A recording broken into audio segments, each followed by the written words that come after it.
Hello, everyone, and welcome to WriterSpeak, dedicated to the written word and those who produce it.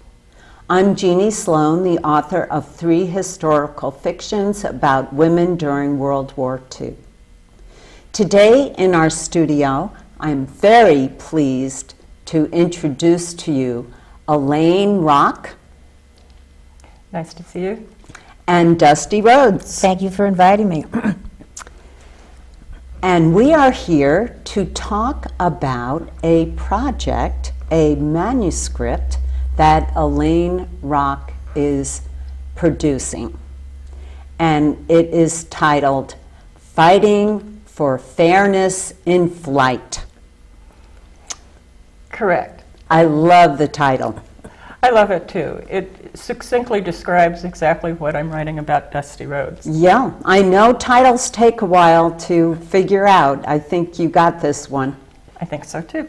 Yeah. Better than Fair Wars, right? Better than Fair Wars. We've been through a lot of variations. You've been through the titles. So let's talk a little bit about you, Elaine, as a writer. And I noticed on your biography you belong to many organizations. I do. Could you tell us about a few? Well, I belong to the National Organization for Women, have belonged since the late 60s, early 70s. And I've belonged to the American Association of University Women and the International Women's Space Museum, located in Cleveland, Ohio, where Dusty is from, and the American Historical Association. That is so terrific that you have a history background, because you used to teach history, is that correct? That's correct. I taught history and enjoyed history so much. I graduated with a degree in history geography from UCLA. So I enjoy it very much, always have, always wanted to write history or either historical fiction or nonfiction. And that you also struggled with equal rights yourself? I moved here to the Bay Area and started my career in telecommunications and finally got into computer industry at the very beginning, and that was a patriarchal business, so it was difficult for women to advance at the time. So it was a struggle for me and for other female employees of mine, but I did manage to become an IT executive in the banking industry. It is really quite a serendipity type experience that you met Dusty Rhodes. It was exactly serendipity that I met Dusty Rhodes.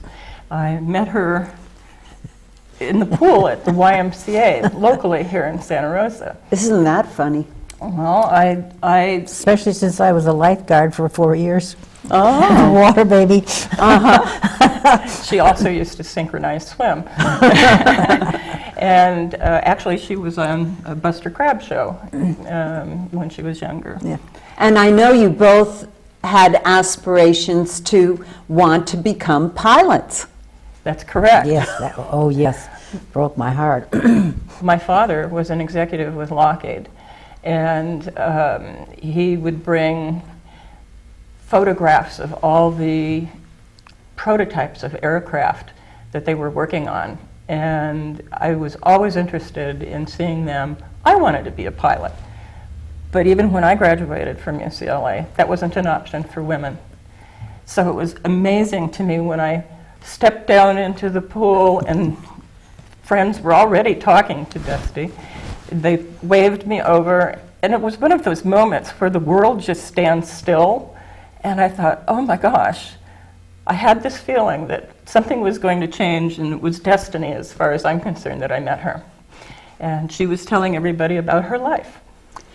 And this is a good time for me to ask Dusty about just a little beginnings of your life, where you graduated from, and what happened before you became a stewardess. Well, growing up in Cleveland, aviation was just very important. We had the Cleveland air races, which at that time were the biggest air races in the world. And we went every year over Labor Day for 3 days, and we watched them, and we went to them, and I was going to be a pilot. And we had women pilots. We had Amelia Earhart, we had Beryl Markham, we had Jacqueline Corcoran. And I had the wonderful example of the WASPs, the Women's Army Special Flying Corps, and I was going to be one. And my father said, okay, so I took geometry, I took all the good things I should take, algebra, geometry, and then the war ended, and Daddy said, Babby, they have disbanded the WASPs. There will be no female pilots. That's right. And they didn't allow them to pilot after that. And I said, why? And they didn't have an answer. Well, this is what WASP told me, is the men were coming home and needed jobs. That's right, exactly. And the women were supposed to go back to the kitchen, enjoy their new appliances, and multiply. Back and have babies and cook for Daddy. There you go. So, tell us, so is that then why you decided to become a stewardess? Yes, there was because you couldn't become a I couldn't sit in the cockpit, but I could be in the cabin. And I wanted to see the world also. And it was just one of those things. I wanted to travel, and there was a Life magazine full cover article about airline stewardesses. And I read that. I said, that's it. I am going to be that. And I had that in my mind my entire career in college. And luckily, my senior year, one of the gals that was in placement service said, Dusty, there's a man with American Airlines that's interviewing in downtown Cleveland. Well, I ran home and put on my most conservative suit and hat and ran downtown, and bingo, I was hired just like that.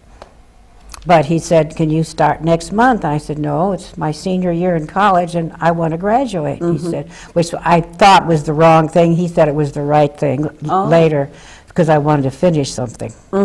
So I went and they hired me. I went back for a physical in Chicago, and they hired me. And I started July 10th of 1950. Went to stewardess school. 1950. Yep.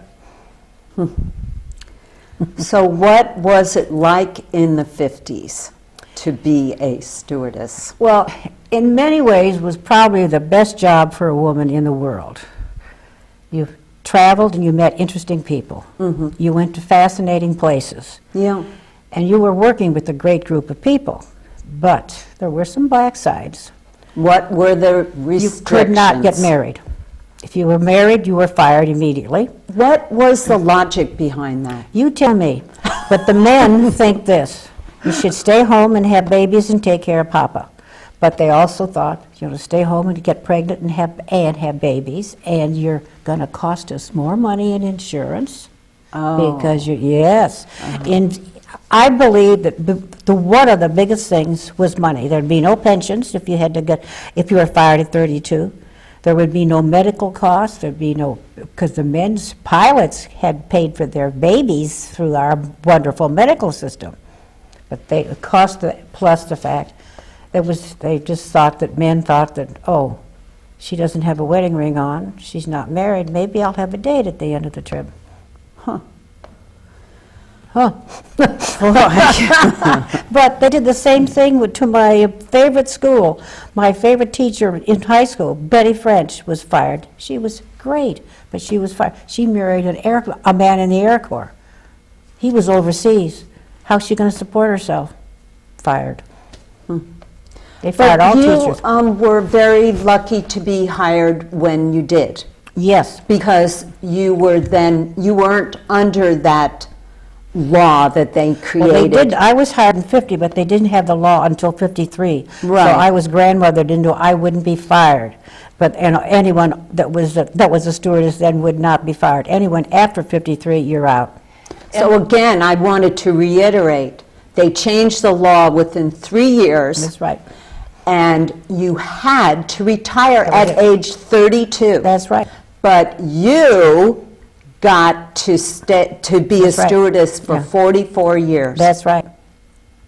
And it was good that I could fight for it, but I wasn't fighting for my job. I was fighting for somebody else's. Yeah. And that looks better.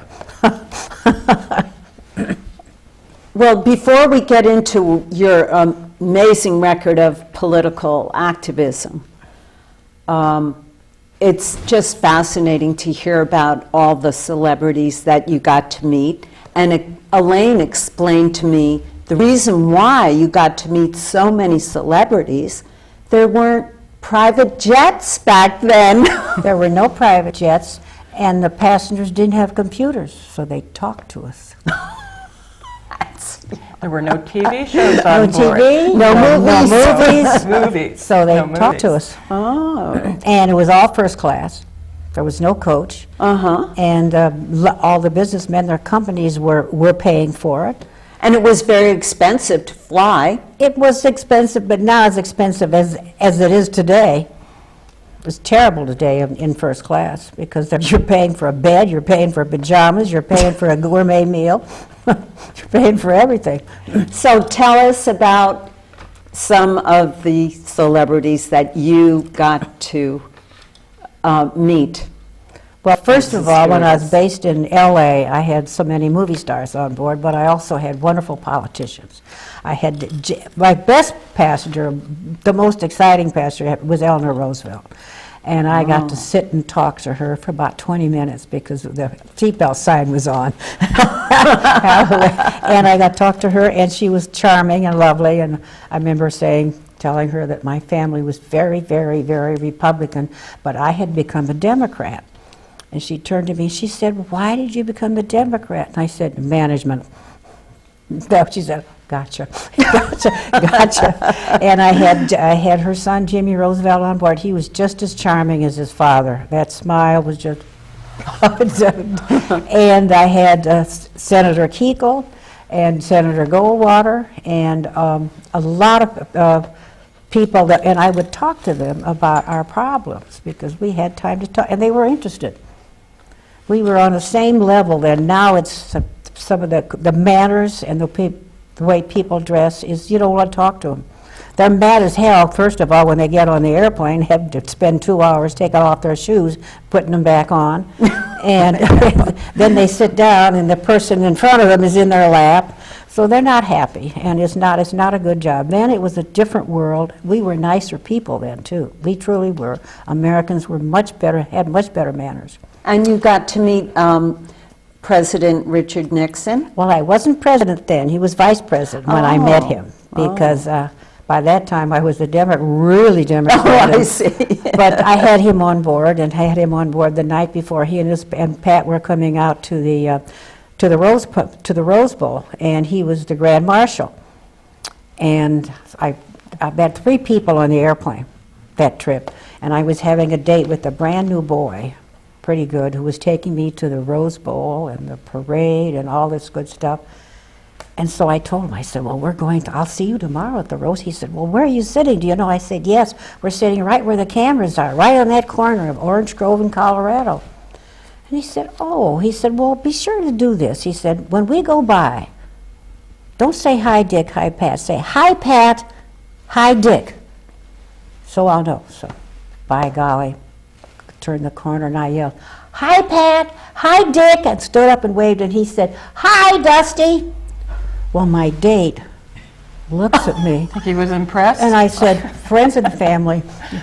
Friends and family. I had many things like that. It was just wonderful. And and we had a lot of movie stars. I had Rock Hudson, Marilyn Monroe, Betty Davis, who was charming, Barry Goldwater, who was not. And but that was one of the great parts of the job, but part of the best of it was traveling and seeing the world. Mm-hmm. How can you not love seeing the Elgin Marbles in London, Cats, Phantom of the Opera, Oh, boy, what Sing memories. Lava Wham at the Sydney Opera House. That was on layovers. We're being paid to do this. Catching fish and cooking them on the airplane. Well, now we should talk about the whole meat of the book. Yes. How did you start becoming politically a political activist in the 50s and 60s for stewardesses and really for stewards. That's right. Yeah.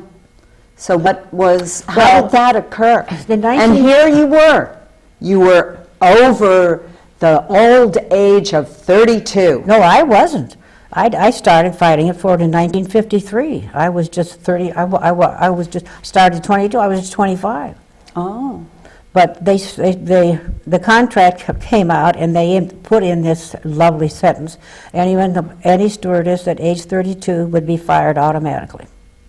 Well, I was so angry at the marriage one because of my experience in Ohio with my favorite teacher, and I thought, this is just, what's with this? Why do women take such crap?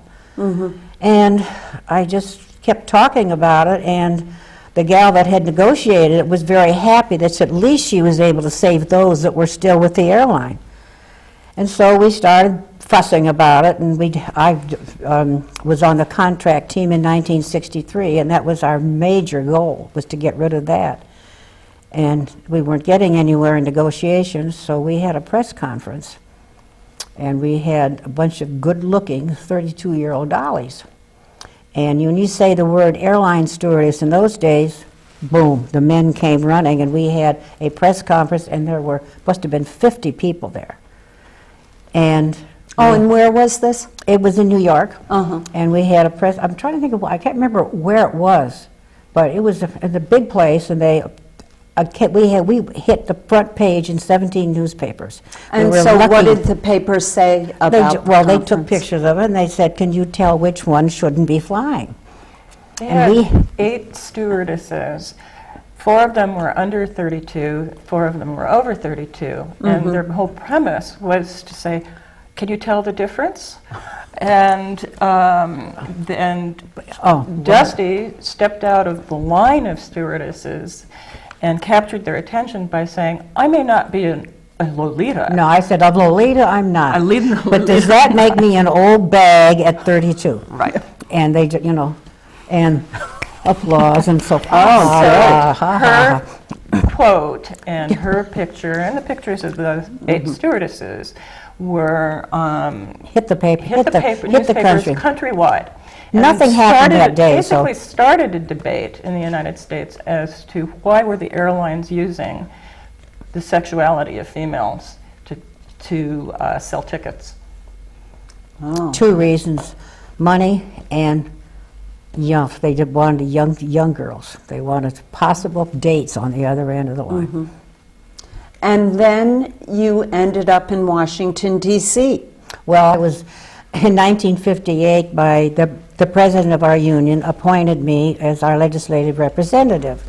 I had been flying to Washington a lot, and I had learned a lot about Washington, and I loved politics. And I was dating a congressman who shall remain nameless. But I also met a gal there that worked for Congresswoman Martha Griffiths. And Martha Griffiths, I didn't know who she was a very avant-garde for women's rights.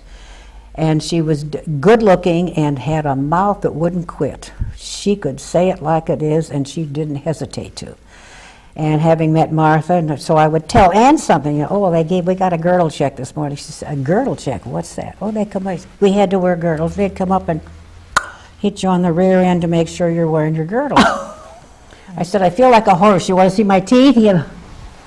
And so she said, "Oh, wait till I tell Martha. Oh, wait till I tell Martha." Then they found out that we were fired at age 32, or we were fired. She said, "Oh, wait till I tell Martha."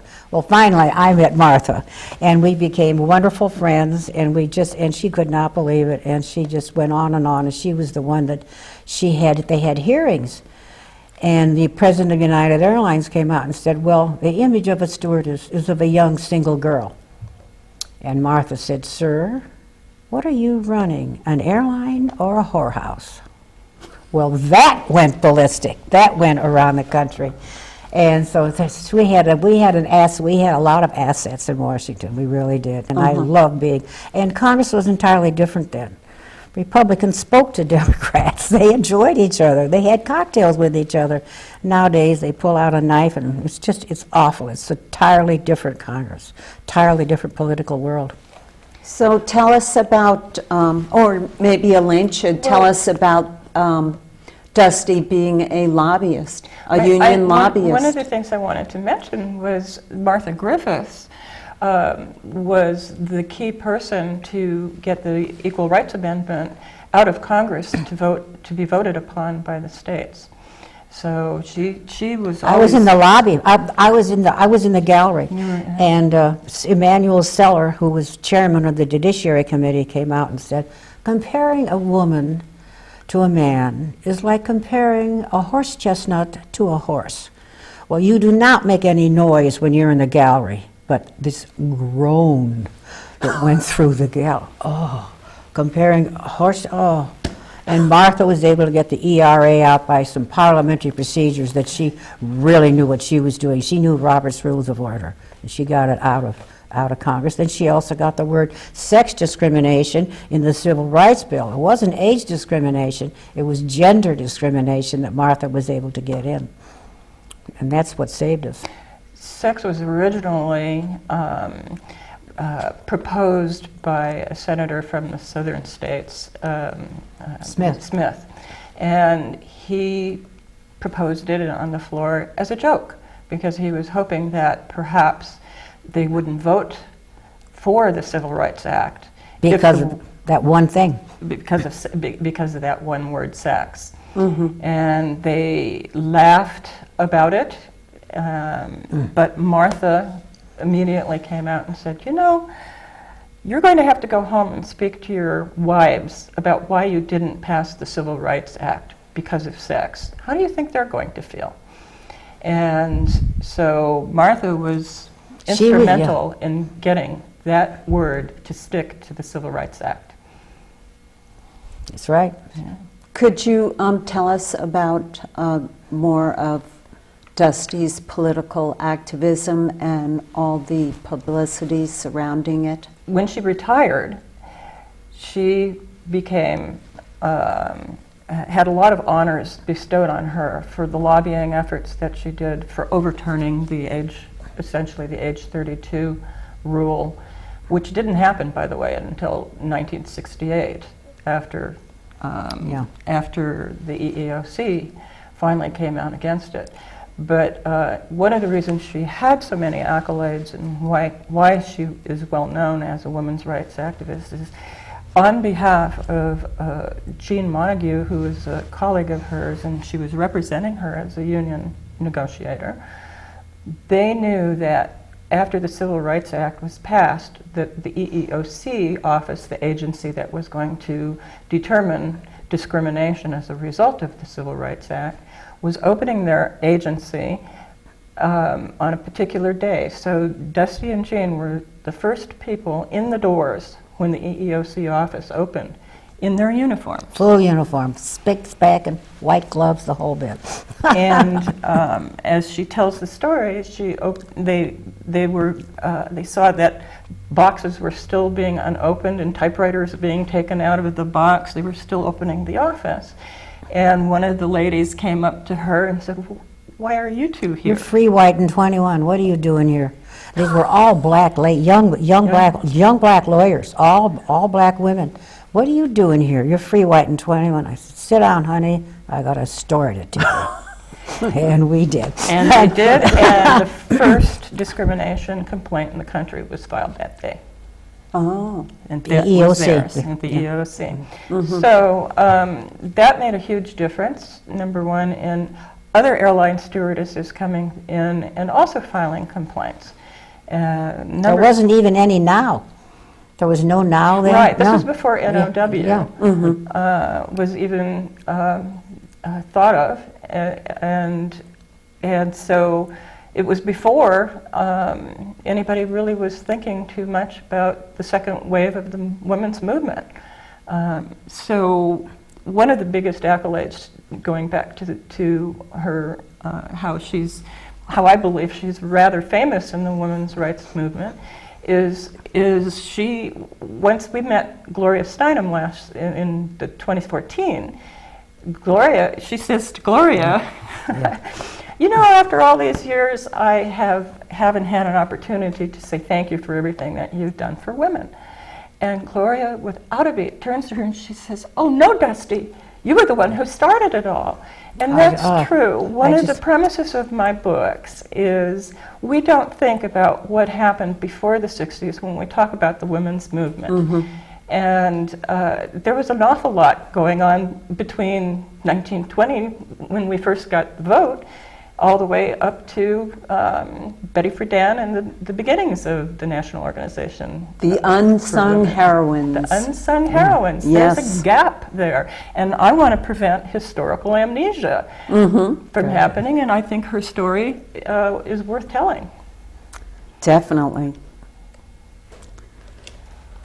So, boy, it's so many things happened. It's just astonishing to hear about. Also, just recently, one of the things that I think Santa Rosa could be proud of is there's an organization that called the National Women's History Project, and founded here by Molly McGregor, and they sponsor women for and have a presidential proclamation that every March is Women's Rights Month. And so I nominated Dusty, I wasn't the only one, for 2017 to be, and she was accepted as an honoree as one of 10 women in the country, trailblazers in labor and business. Congratulations. Thank you. I got my congratulations in 1968 when the EEOC made their decision. That was my joy. And they finally overturned the age discrimination rule and marriage. Look at how long it took. It took a long time. The bill started in 1953, and it took 15 years to get it through, and it was only a miracle, because in 58, after that, we had a Republican in the White House. And they appoint, on any 5-man board, there will be 3 Republicans and 2 Democrats with the Republican president, and there'll be 3 Democrats and 2 Republicans with the Democratic president. And thank God, I called Martha Griffiths because we were threatening a strike, and I knew we would never get to that it wouldn't work. 22-year-old girls are not going on strike for 32-year-old girls. They're never going to be 32. And I called Martha and I said, "Martha, we have a problem. Our big issue is the 32-year thing."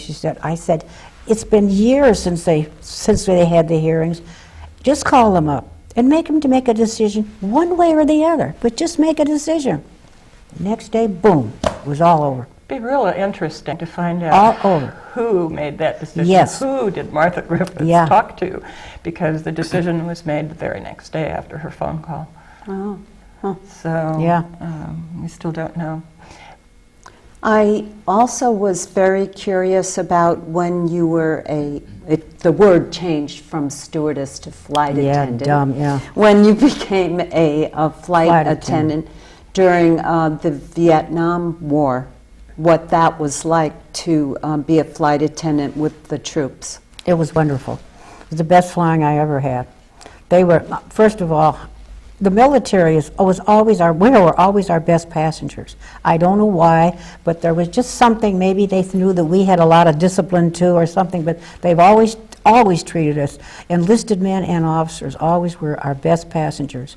And my father was in World War I. My brother was in World War II. My grandmother had 5 grandsons in the war, and they all came back. But my best girlfriend lost her brother, so we were in the war. And these boys, they were much younger than we were, but we'd all had experience with the guys during the war, and they were our younger brothers or our cousins or our nephews, and they were going to a lousy war. But they were just darling, and we really enjoyed having them with us, and we tried to make it as good a trip as it could, and fun. It's not going to be all discipline and so forth. We had a good time, and we joked, and we made lemonade with a little vodka in it, and we did some funny things. We had a good time. We really did. And Elaine told me what you said over the PA system for the soldiers going to Well, Vietnam? when you land, our first stop was Honolulu and then Okinawa, and then we had to turn around to Vietnam. And what do you say? Yeah. I mean, how do you say? Go ahead, enjoy having you with us today. Have a good trip. We'll see you later. You can't say the same old and thing. I did not know what to say. And I excused myself. I went to the cockpit. I said, I thought, I really prayed that I would say something that would mean something to them. Here I go. And, excuse me.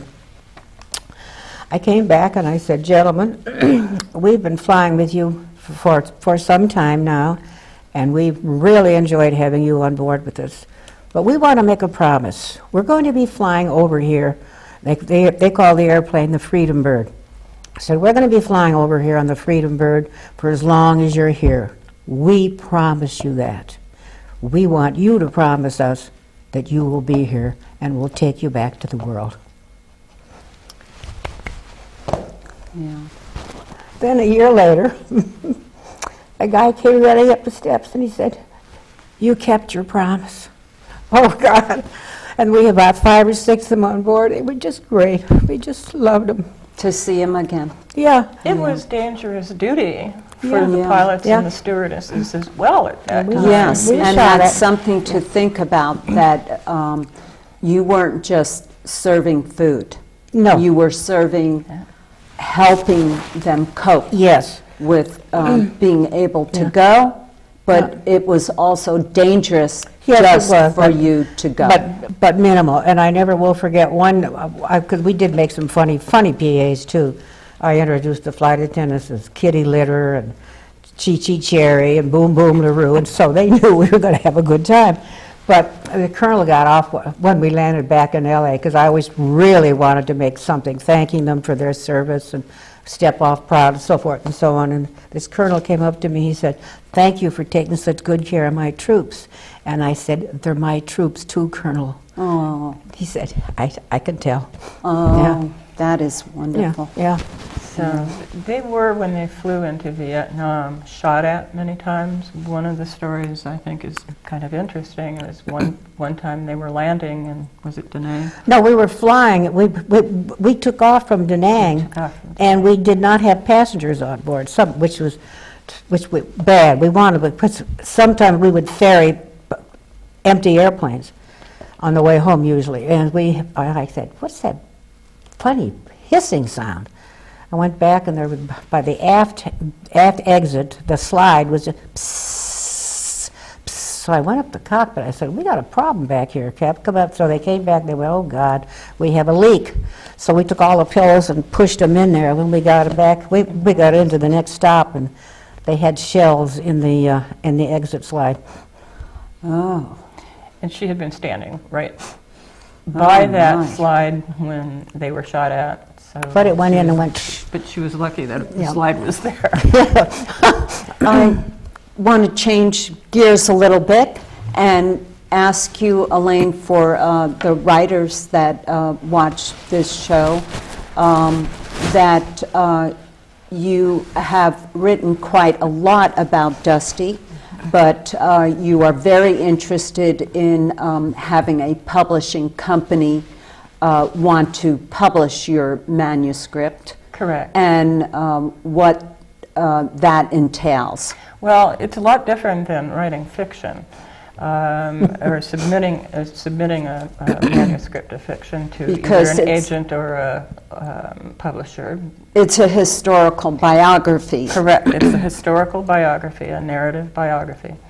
And you're required to send in a proposal, whether it's an agent or a publisher, a book proposal that's like a business plan. Mm-hmm. It includes an overview, it includes how you intend to market it, how you intend to promote it, comparing other books that are similar to what you're writing, outline in a couple of chapters. And then if they're intrigued enough, they'll propose a contract with an advance possibly, although those are getting more meager by the day. Then they will ask you to have a full, complete manuscript by a certain amount of time, usually 6 to 9 months. And so I've been working on that, and I have to say that the Redwood Writers Organization has been absolutely wonderful in supporting me and writers too, and I've learned an awful lot between them and the people there and the Nonfiction Authors Association as well. So it's been a process, and I have interviewed Dusty for since 2014 for a year and a half, transcribed them in the past year, still have a couple more to go, interviews. I have about 60 hours of interviews. So there's so many anecdotes that she has told. It's going to be a challenge to put them all together and which ones to eliminate. 44 years of fun. Yeah, and so it's been wonderful getting to know her and putting this together. Well, I wanted to thank you, Elaine, for continuing to write this manuscript. I'm sure a publisher is going to be very happy to get a hold of this. I think so. The title, Fighting for Fairness in Flight, to hear of all of Dusty's accomplishments, and you seem like you would be the perfect author. Well, I know that she's been written about before when I did my research after meeting her. Plenty of publicity. Gail Collins has mentioned her EEOC activities in when everything changed. Flora Davis wrote Moving the Mountain and dedicated her first chapter to Dusty, and it's used as a textbook for women's studies programs today. That will be excellent using your book. I actually ran into someone on an airline flight and told them about Dusty, and this fellow turns around to me, oh, well, I had a roommate at UC Santa Cruz who wrote a paper on Dusty Rhodes, and I said, you've got to be kidding, here I am. That was serendipity as well. Yeah. And I thought, at every step of the way, it has been a series of serendipitous occasions where people either know of or heard of her or has been able to help me through these things. So Don't forget, too, having a name like Dusty Rhodes helped a lot. People remembered the name. And where did you get that name, Dusty? Well, if your last name is Rhodes and you're not called Dusty, you must be a real geek, because I don't know of anyone with the last name of Rhodes that doesn't get the nickname Dusty. Oh. Especially when you spell it the way we do. Huh. I only know one person whose last name was Rhodes, and he was a congressman, and he was not called Dusty, and he was a geek. And Dusty, I really want to thank you for how tenacious you are. You are an amazing woman, that you kept after the rights, the equal rights for women, and really also for men. Yes, I love what one of my friends said, that it changed an airline, an industry, and a country. And we had men in the cabin now, too. We had women in the cockpit and men in the cabin. Yeah. So just that you were the lobbyist for the nation's largest stewardess union. Yes, it was great. And American Airlines today is the largest union, independent union in the country. And we once were affiliated with the pilots, which was a mistake. So I'd like to thank you both for allowing me to interview you, and we certainly are looking forward to the book. Thank you very much. Thank you for inviting us. WriterSpeak is sponsored by the C Media Lab in Santa Rosa and the Sonoma County Gazette. Please join us next time for another exciting episode of WriterSpeak.